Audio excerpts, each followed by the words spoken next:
The first thing I saw when I woke up was not a ceiling. It was Denise Whitaker. My ex-girlfriend's mother was sitting beside my hospital bed with both hands wrapped around a paper cup of coffee she clearly hadn't touched. Her eyes were swollen. Her cardigan was buttoned wrong.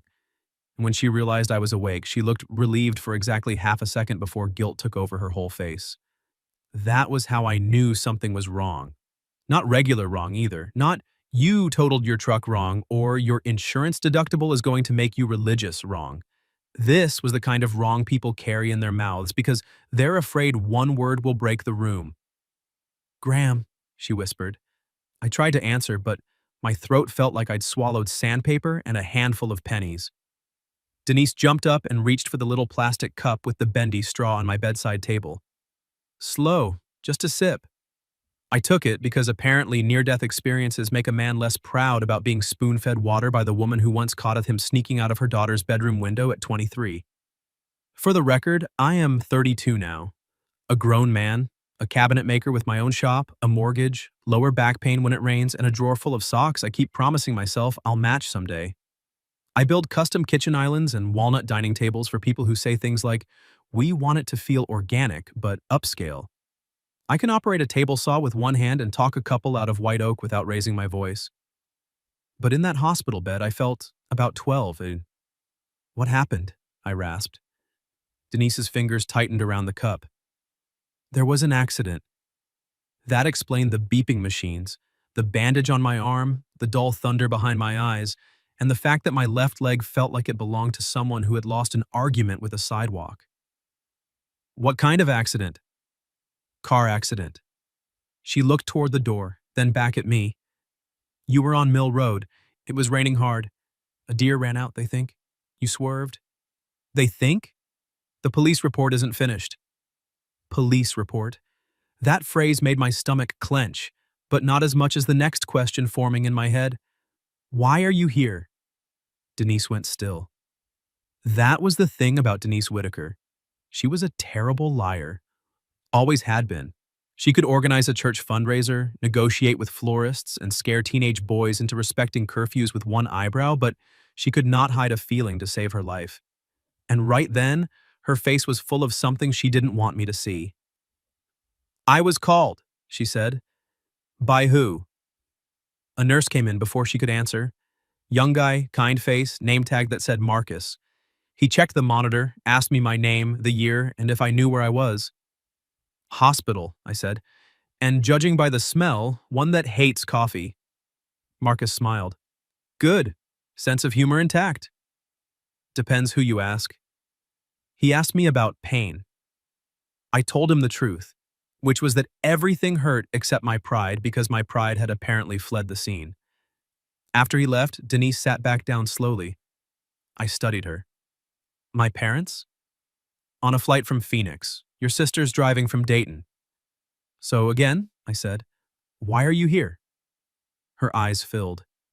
And just like that, the room changed. The machines kept beeping. Rain tapped the window. Somewhere down the hall, someone laughed too loud at something that wasn't funny enough. But Denise looked at me like I was a door she was afraid to open. Graham, she said, there are things you may not remember yet. I swallowed. That's comforting. You had a concussion. The doctor said the last few hours before the crash might be blurry. The last thing I remembered was standing in my shop around 5:30, sanding the edge of a maple tabletop, listening to an old Springsteen song because apparently I enjoy feeling divorced even though I've never been married. Then my phone buzzed. A text. Lila. Just her name on my screen had made my chest do that stupid familiar thing, like a dog hearing a car in the driveway. Lila Whitaker and I had been broken up for almost 2 years. Not because we stopped loving each other, that would have been cleaner. We broke up because she wanted a life that moved forward, and I had become very good at standing still. She got offered a position coordinating a pediatric therapy program in another city. I told her she should take it.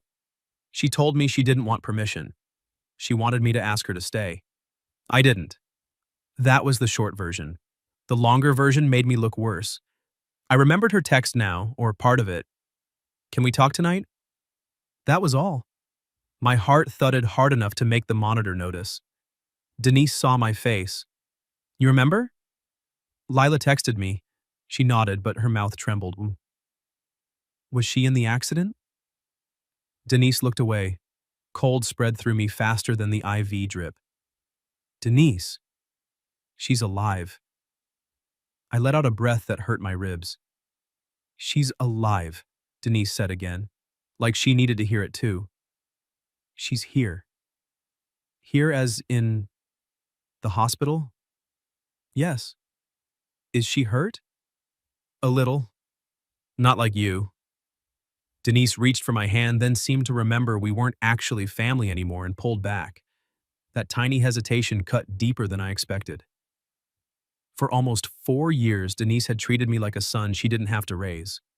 Sunday dinners, birthday pies, Christmas stockings with my name stitched crooked because she'd done it herself. After the breakup, I'd missed Lila like losing air. But I'd missed Denise's kitchen too. I'd missed belonging somewhere. The door opened, and there she was. Lila Whitaker stood in the doorway in a navy raincoat over hospital scrubs, her dark blonde hair twisted into a messy knot, a white bandage wrapped around her wrist. She looked tired and furious and beautiful in a way that made my chest ache worse than the accident. For a second, neither of us spoke. Her eyes moved over my face, my arm, the wires, the brace on my leg. She tried to look calm, but her chin did one small, dangerous wobble. Then she lifted a paper bag. I brought you a muffin, she said. But now that you're conscious, I'm reconsidering. You look like a man who might use baked goods irresponsibly. I stared at her. Of course, that was the first thing she said. Not, I'm glad you're alive. Not, you scared me. Not, I have been standing outside this door trying not to cry. A muffin insult. God help me, I smiled. It hurt. Blueberry? I asked. Bran. Then I'm glad I survived so I can reject it in person. Her mouth softened, just barely. Denise made a sound that was half laugh, half sob. Lila stepped closer to the bed. How's your head? Full of questions. That's unfortunate. It was already crowded in there. Nice bedside manner. I'm off the clock. She said it lightly, but she came to my side and touched the rail of the bed like she needed something solid. Her fingers were close to mine, too close to ignore. Not touching, but near enough that my body remembered before my brain could object. I looked at her bandaged wrist. What happened to you? Her eyes dropped. Airbag, glass, nothing dramatic. You were with me? She didn't answer fast enough. Denise stood abruptly. I should get more coffee. Mom, Lila said. Denise froze. That one word carried a warning. I looked from one of them to the other. What aren't you telling me? Lila's face went pale. She wasn't scared of the accident. Not exactly. She was scared of me remembering. Or maybe of me not remembering enough. I shifted, pain sparking through my ribs. Lila instinctively reached for me, her hand landing on my shoulder with gentle pressure. Don't, she said. You'll pull something. Her palm was warm through the hospital gown. Her thumb moved once, barely, like she forgot she wasn't allowed to comfort me that way anymore. I looked up at her. For one quiet second, the years between us thinned. The breakup, the pride, the unanswered messages, the birthdays we pretended not to notice. All of it stood around the bed like ghosts waiting to see which one of us would blink first. Lila, I said softly, why were you in my truck? Her hand slipped from my shoulder. She opened her mouth, but no words came. Denise closed her eyes. Then my ex's mother whispered the secret she'd been trying not to spill since the moment I woke up. Because you were taking her to dinner, Graham, she said. You asked my daughter to give you one last chance. For a moment, I thought the concussion had rearranged English. You were taking her to dinner, Graham. You asked my daughter to give you one last chance. The words landed softly. They still knocked the air out of me. I looked at Lila. I did? Her face did something painful then. Half hope, half hurt, both quickly hidden. That's the part you don't remember? She asked. I remember your text. Her fingers tightened around the bed rail. I didn't text you first. Yes, you did. You said, Can we talk tonight? I sent that after you called me. The monitor beside me betrayed my heartbeat with an excited little climb. I called you? For 26 minutes? That sounds like me apologizing. It was. Her mouth curved faintly. Badly at first. Then I believe you. Denise wiped under her eye with the heel of her hand. I'm going to step out. Mom, no, honey. He should hear it from you. Denise paused at the door and looked at me. But for what it's worth, Graham, you sounded like a man who finally found his courage. Then she left. The room got too quiet. Lila and I had once been experts at quiet. Morning quiet with coffee and her bare feet tucked under my thigh on the couch. Workshop quiet when she'd grade reports at my old desk while I finished orders. Storm quiet, wrapped around each other while rain hit the roof over my apartment. This quiet was sharper. I tried to sit up again. Lila pointed at me. If you move, I'm stealing your muffin. You already brought bran. That's not theft. That's disposal. Graham. I settled back because pain was persuasive and because the way she said my name still worked on me. She lowered herself into Denise's chair, careful with her wrist.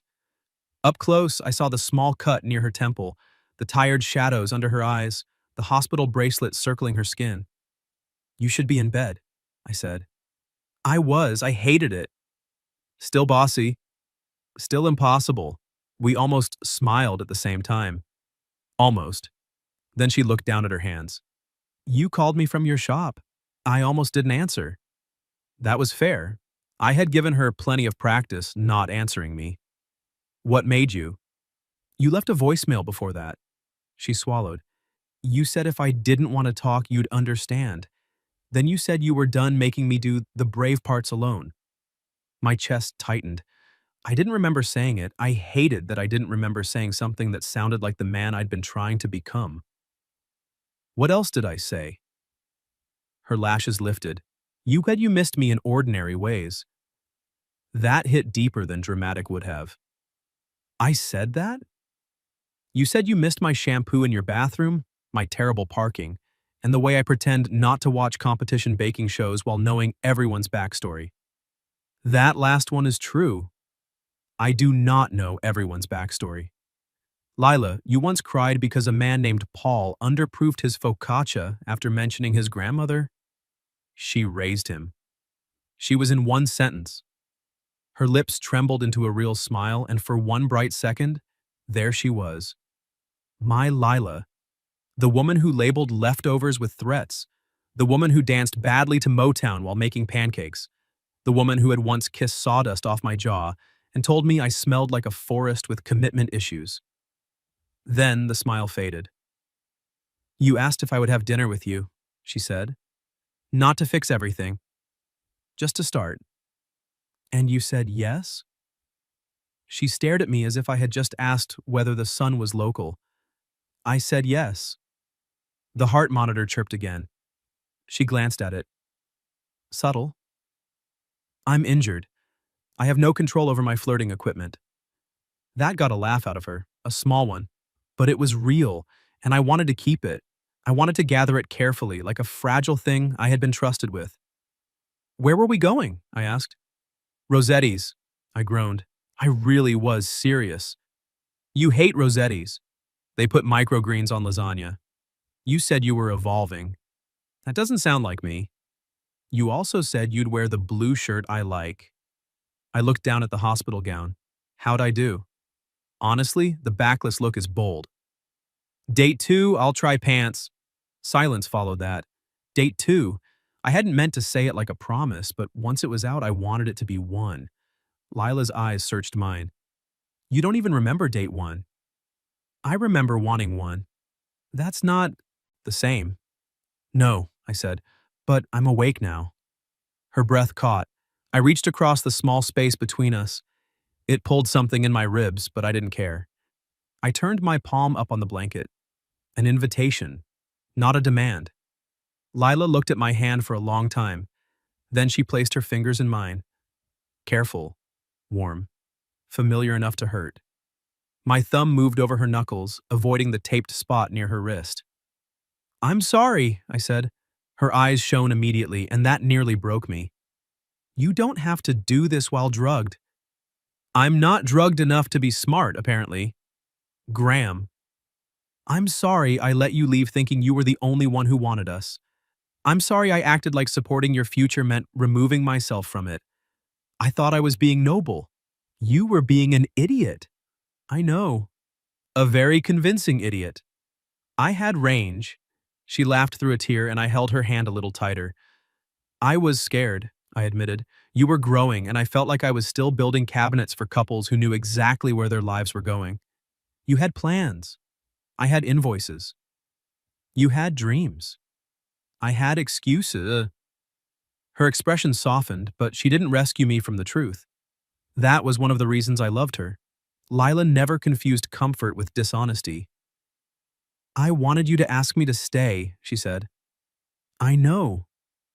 No, I don't think you did. I didn't need you to solve the distance or marry me in the parking lot or suddenly become a man with a 5-year planner. Thank God. I needed to know you would fight for us. I nodded, throat tight. Outside the room, a cart rattled past. Rain streaked the window. Somewhere in the hospital, life kept moving with obscene confidence. I lifted her hand and pressed my mouth to her knuckles. It was barely a kiss. It changed the room anyway. Lila went still, her eyes fixed on me. I'm fighting now, I said against her skin. Late, bruised, wearing a humiliating gown, but I'm here. Her free hand rose, hesitated, then touched my cheek. Her thumb brushed near the tape on my temple, impossibly gentle. You scared me, she whispered. I scared myself. No, you scared me before the crash, too. Her voice shook, because when you called, I believed you. And then I hated myself for believing you so fast. I turned my face into her palm. Don't hate yourself for knowing me. Her eyes spilled over. She leaned closer until her forehead rested against mine. We stayed like that, breathing the same air, both of us careful of wires and bruises and all the old broken places between us. I don't know how to trust this yet, she said. I won't ask you to do it all at once. Good. But I am going to ask for dinner again. Her mouth brushed close to mine. Not a kiss, not yet. A promise testing its balance. Rossetti's? She whispered. Anywhere without medical lighting. She smiled. You get one dinner. One chance? One dinner, she corrected. Don't get greedy. I've been in love with you for 7 years. Greedy is sort of baked in. Her eyes widened. There it was. Not hidden behind jokes, not delayed by pride, not trapped in a voicemail I couldn't remember. Lila looked at me like the whole world had gone quiet just to hear what came next. You never said that before, she whispered. I know. The door opened before I could say more. Marcus the nurse stepped in, saw our joined hands, and made a heroic attempt not to smile. Sorry to interrupt. Detective Alvarez is here to ask a few questions about the accident. Lila pulled back, but she didn't let go of my hand. Detective. Accident. Questions. The words brought a chill with them, but Lila's fingers stayed threaded through mine and I held on like I had finally learned what not to let leave. Detective Alvarez was a compact woman with silver at her temples and shoes that made no sound when she entered. That unsettled me more than the badge. Lila's hand was still in mine. She must have realized it at the same time I did because her fingers flexed like she was considering retreat. I held on. Not hard, just enough to say stay if you want. She stayed. Detective Alvarez noticed. Her expression gave away nothing. Mr. Hale. Ms. Whitaker. I'm sorry to bother you. If you're bringing hospital coffee, apology accepted, said. I'm afraid I only bring questions. Then your Yelp review is in danger. Lila made a soft sound beside me, almost a laugh. Alvarez's mouth twitched. I'll keep it brief. Do either of you remember the moments before the crash? Lila looked at me first. There was something intimate about that, checking where I was before answering the world. I hated the reason, loved the instinct. I remember rain, she said. Hard rain. Graham was driving slowly. That's because I am a joyless old man about wet roads, I added. You also lecture strangers about tire tread in parking lots, Lila said. They need to hear it. Alvarez glanced between us, then down at her notepad. And before Mill Road? Lila's thumb moved once against my palm, nervous. We left his shop, she said. We were going to dinner. Rossetti's, I said. She looked at me, surprised. I remember that part now, I lied. I didn't, not exactly, but I remembered wanting to make her smile when she said it. It worked, barely. Alvarez asked a few more questions. Had I been drinking? No. Was I distracted? Lila answered before I could. No, he wasn't even looking at his phone. He put it in the console because he said if he ruined his second chance by texting, I had permission to push him into traffic. That sounds romantic, Alvarez said dryly. It was very us, Lila said. Then Alvarez's pen stopped moving. There was no deer, she said. The room cooled. I felt Lila's hand tighten in mine. What? I asked. No tracks, no impact evidence consistent with an animal. Another driver called in a dark SUV leaving the area at high speed. We're checking cameras now. Lila went still beside me. Not fear, exactly. Recognition. I turned my head toward her. Lila? She pulled her hand away. That hurt more than I expected. Alvarez saw it too. Ms. Whitaker? Lila stared at the blanket near my knees. My ex-fiancé drives a black SUV. Every machine in the room seemed to get louder. Ex-fiancé. I knew she had dated someone after me. Of course she had. She was smart and warm and beautiful, and I'd been the man dumb enough to let her go. But knowing a thing and hearing it beside a hospital bed while wearing half a gown were different sports. What's his name? Alvarez asked. Simon Voss. My jaw tightened before I could stop it. Lila noticed. It ended 6 months ago. I nodded like a mature adult. Inside, some primitive part of me was picking up a chair. Was the breakup difficult? Alvarez asked. Lila gave a small, humorless laugh. For him. Has he contacted you recently? Texts, calls, flowers at work. He apologized, then blamed me, then apologized for blaming me. She closed her eyes. I blocked him last month. Alvarez wrote that down. Did he know you were with Mr. Hale tonight? Lila's silence was the answer. Lila, I said softly. She looked miserable. He came by the clinic yesterday. I told him I was done talking. He asked if it was because of you. Me? I said your name. Her voice dropped. I was angry. I wanted him to understand there wasn't a door open. For one terrible second, the suspense in the room swelled up, trying to become the whole story. Then Lila looked at me with wet eyes and said, I'm sorry. And that brought me back to what mattered. Not Simon, not the SUV, not the detective's pen moving like a metronome, her. Come here, I said. She shook her head. Graham, please. The word did what pride never could. She stepped close again, careful of the wires. I reached for her hand and this time she gave it to me like she was afraid I'd change my mind. I'm not sorry he knows about me, I said. Her lips parted. I'm sorry he scared you. I'm sorry he made you feel responsible for his choices. But I am not sorry you said my name. Her eyes searched mine. You should be angry. I am, just not at you. Alvarez cleared her throat gently. I'll have an officer take a formal statement from you later, Ms. Whitaker. For now, I'd recommend neither of you discuss this with Mr. Voss if he contacts you. Call us immediately. Lila nodded. The detective gave us her card, promised to update us, and left with Marcus hovering in the doorway like he wanted gossip and vitals in equal measure. Once we were alone, Lila sat on the edge of the bed. Your ribs, she warned, even as she leaned in. My ribs are emotionally supportive.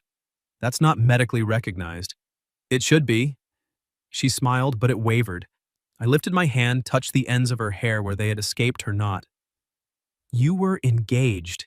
She flinched. Almost. Technically, briefly. That's a lot of adverbs. I gave the ring back after 3 weeks. Why? She looked down at our hands. Because he proposed in front of his entire family at a restaurant. There was applause. A violinist appeared. I panicked and said yes. That sounds like a hostage situation with Parmesan. A laugh burst out of her, sudden and beautiful. Then she covered her mouth with her good hand. Don't make me laugh. I'm trying to be ashamed. Don't be. I should have known sooner. About him? About me. She looked at me then, open in a way that undid me. I thought choosing someone stable would fix what broke when we ended. Simon had plans, calendars, matching luggage. He knew where he wanted to live and how many children and what kind of countertops. As a professional, I'm offended by countertop certainty. He looked right on paper. And off paper, he never felt like home. The words entered me quietly and stayed. I brushed my thumb over hers. And I did? Lila's eyes filled again, but this time she didn't look away. You still do, she whispered. There are moments in life a man should be smooth. I was not. I made a sound somewhere between a breath and a confession, and then I tugged her closer until she leaned over me, one hand braced near my shoulder. Careful, she murmured. I am being careful. Extremely careful. Historic levels of careful. With your stitches? With you. That stopped her. The space between us shrank. Her gaze dropped to my mouth and every bruise in my body went quiet. Graham, she whispered, and it was warning, question, and yes all at once. I let her choose. She chose. Lila kissed me softly, barely more than pressure because of the split in my lip in the hospital bed and 2 years of hurt sitting between us. But she kissed me, and I felt it everywhere. When she pulled back, her forehead rested against mine again. Her breath shook. That was reckless, she said. That was the safest thing I've done in years. She laughed under her breath. You're concussed. I was in love before the head injury. Her fingers curled lightly in my gown near my shoulder. Say it again. I'm concussed? Graham, I smiled, then sobered because she deserved the clean truth. I love you, Lila Whitaker. I loved you badly before. Quietly. Cowardly. I'm trying not to do that anymore. She closed her eyes. When she opened them, the softness there nearly flattened me. I love you too, she said. I'm angry at you and I don't trust you completely, and I love you anyway. I'll take the package. It comes with conditions. I assumed there would be a spreadsheet. First condition, she said, touching my cheek. No disappearing when it gets hard. Agreed. Second, you come to therapy. I blinked. Like couples therapy? Eventually. Also maybe individual. You have the emotional communication skills of a locked toolbox. That is hurtful to toolboxes. Third, she whispered, and her voice got smaller. You don't get to ask for one last chance and then make me be the only brave one again. I covered her hand with mine. I won't. For a while, we stayed like that. Not fixed, not simple, but together in the ruined fluorescent beginning of something. Then her phone buzzed on the chair. We both looked. The screen lit with a blocked number. Lila's face drained of color. I wanted to crush the phone, the fear, the entire outside world. Instead, I held out Alvarez's card. Together, I said. Lila looked at me, then took my hand before she reached for the phone. Together, she repeated. The phone stopped buzzing before Lila picked it up. A blocked number, one missed call, 3 seconds of silence. Then a voicemail appeared. Lila stared at the screen like it might bite. You don't have to listen, I said. Her eyes flicked to mine. I do. No, Alvarez does. That made her breathe again. She sent the call log and voicemail to the detective, without. Playing it, her thumb trembled as she typed. I hated Simon Voss with an efficiency that surprised even me, but I kept my mouth shut because this was not the time to perform jealousy in a hospital gown. Lila locked her phone and set it face down. Then she looked at me and all the strength ran out of her expression. I'm tired of men turning love into pressure, she said. The words hit their mark. Not because I was Simon, I wasn't, but I had pressured her in my own way, with absence, with silence, with making her guess what I felt until she exhausted herself trying. I did that too, I said. Her brow pinched. No, you didn't stalk me. I know, but I made you carry the weight. I made wanting me feel like work. Lila sank into the chair beside my bed. Sometimes loving you felt like standing outside a locked house with all the lights on. That one split me open cleanly. I looked down at our hands, then forced myself to look back at her. I don't want you outside anymore. You can't just say that because you almost died. I'm not. My voice came out rough. I'm saying it because I almost lived the rest of my life without telling you. Her eyes shone. A nurse passed outside. The rain had softened to a steady hush against the window. The hospital room smelled like antiseptic, plastic, and the bran muffin Lila had abandoned on the table like a threat. I nodded toward it. Is that muffin still available, or has it been classified as evidence? She blinked, then laughed. A tired, watery laugh. Are you flirting with me through baked goods?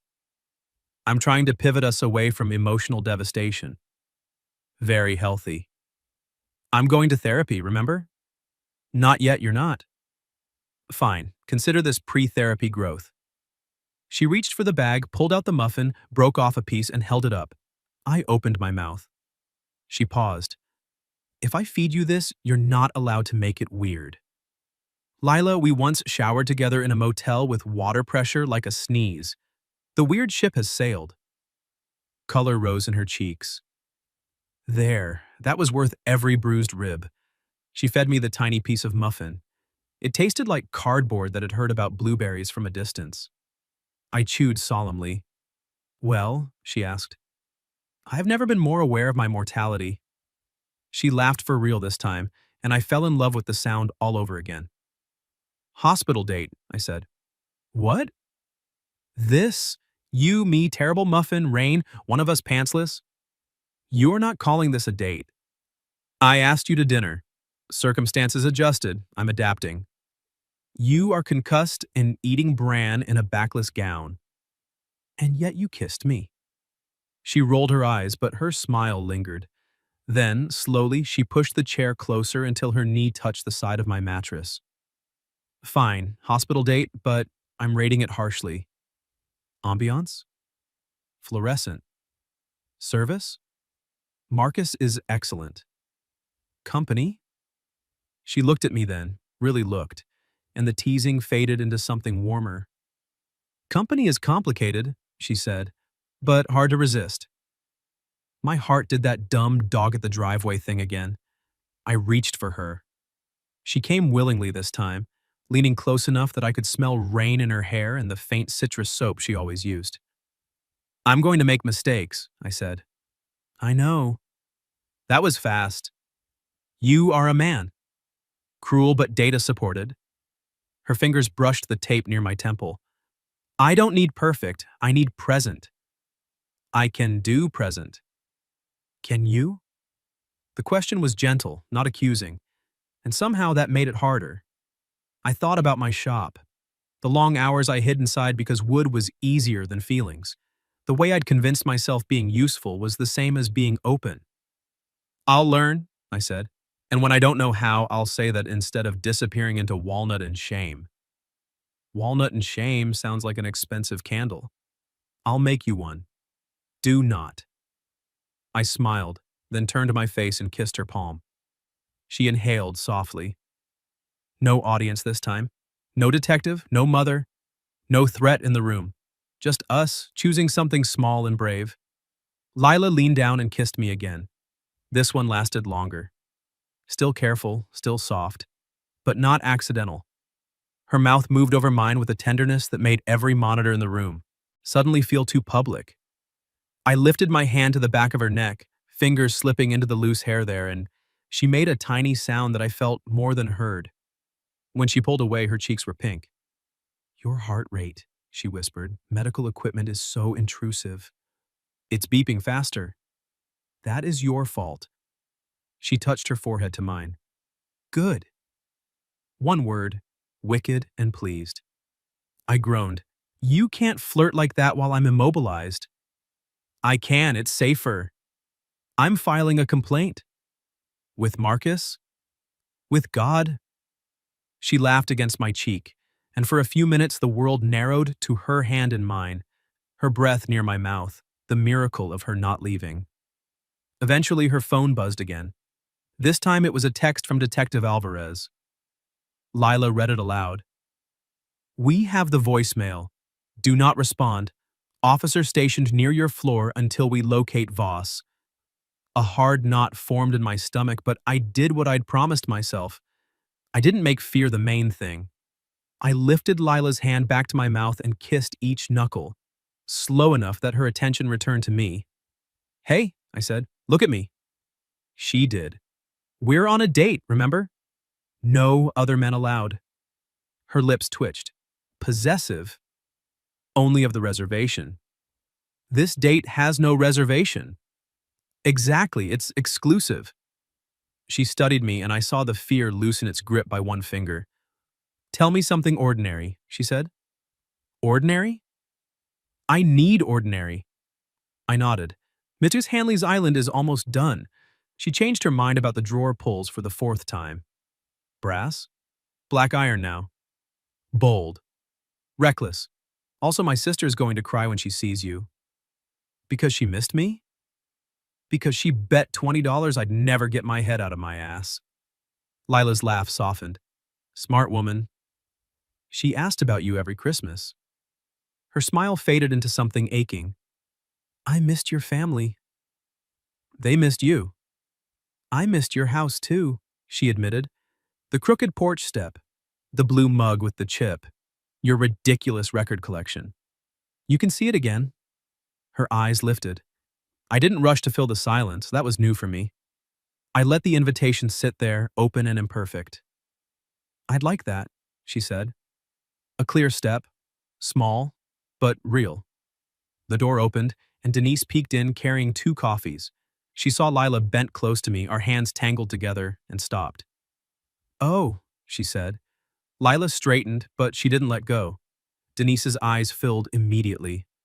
"Oh, thank God." "Mom," Lila warned, embarrassed, "I'm not saying anything." "You are crying silently." "That is different." I cleared my throat. "Denise, if you're taking orders, this hospital date could use dessert that isn't made of tree bark."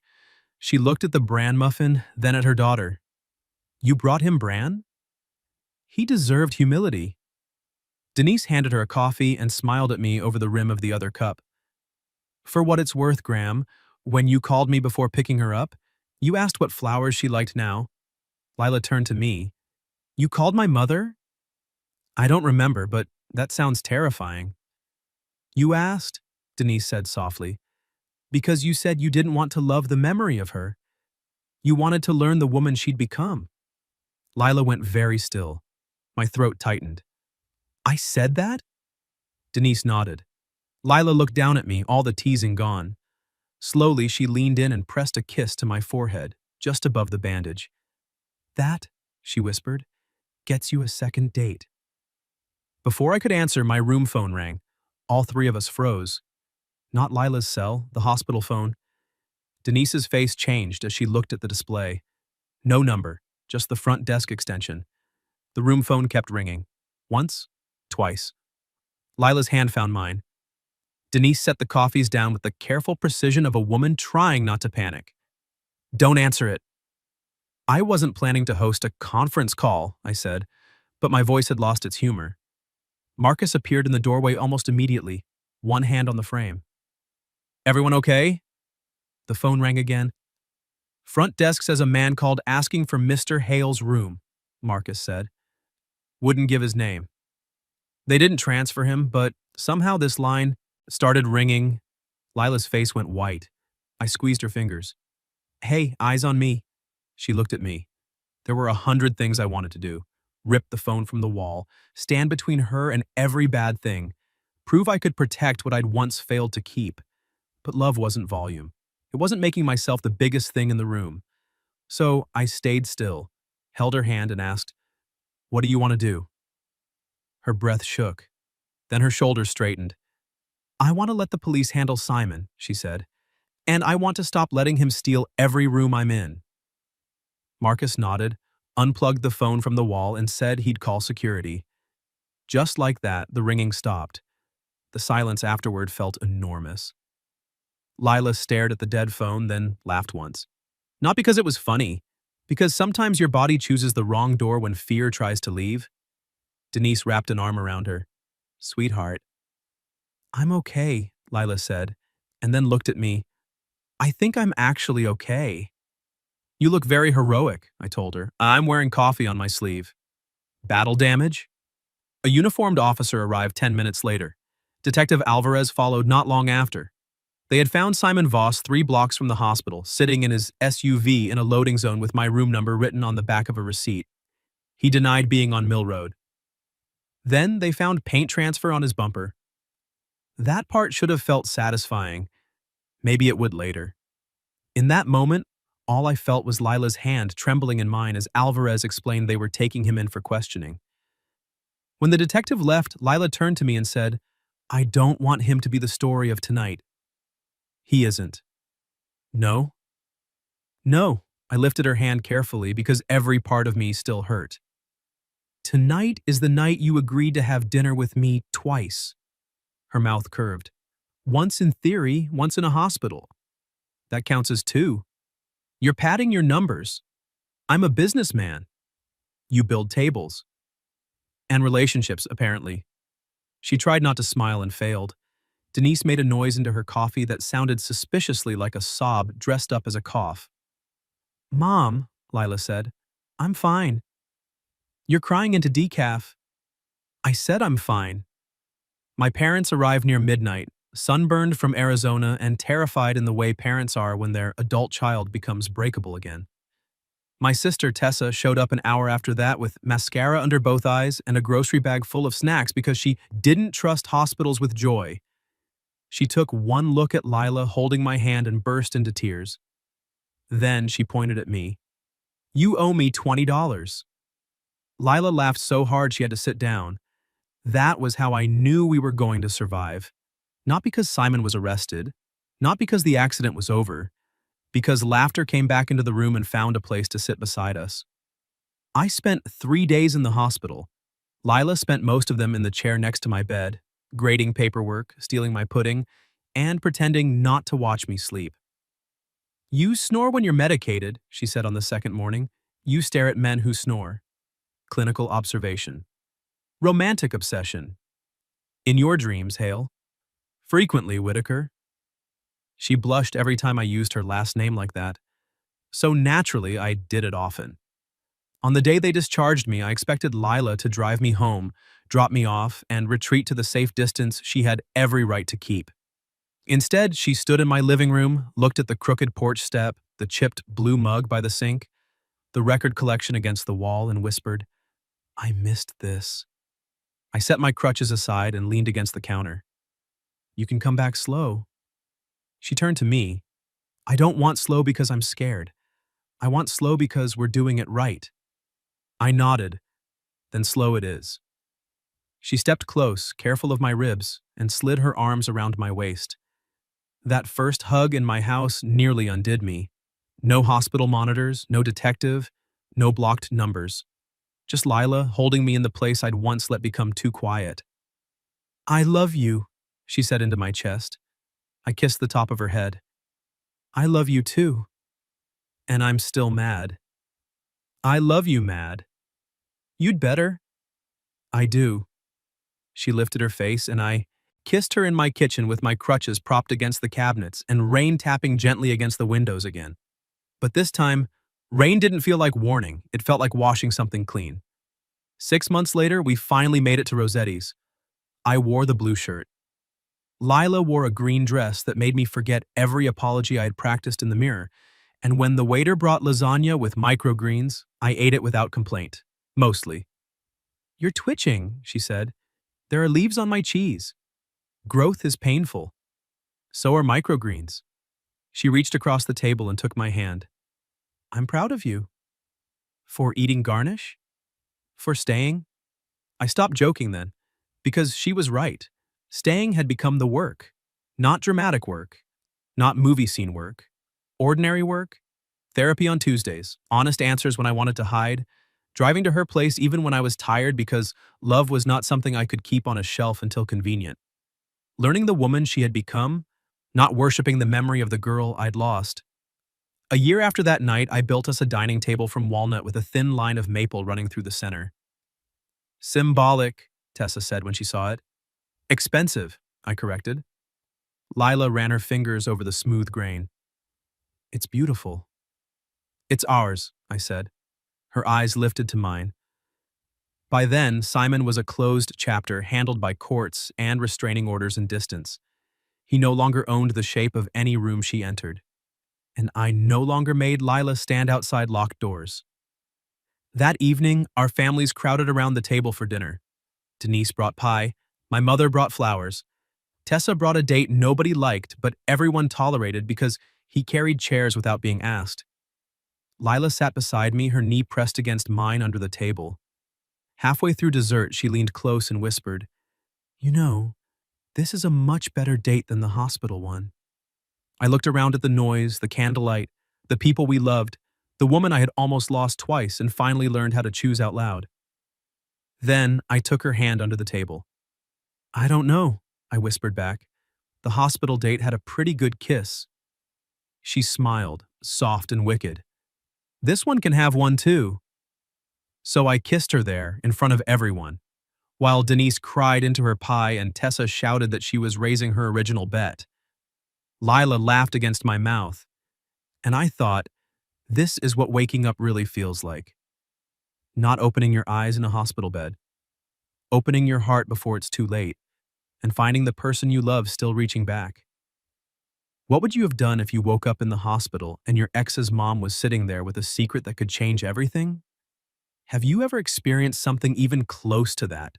An accident, a second chance, or a love that came back when you least expected it? Tell your story in the comments. If you like this one, leave a like, subscribe, and I'll see you in the next video.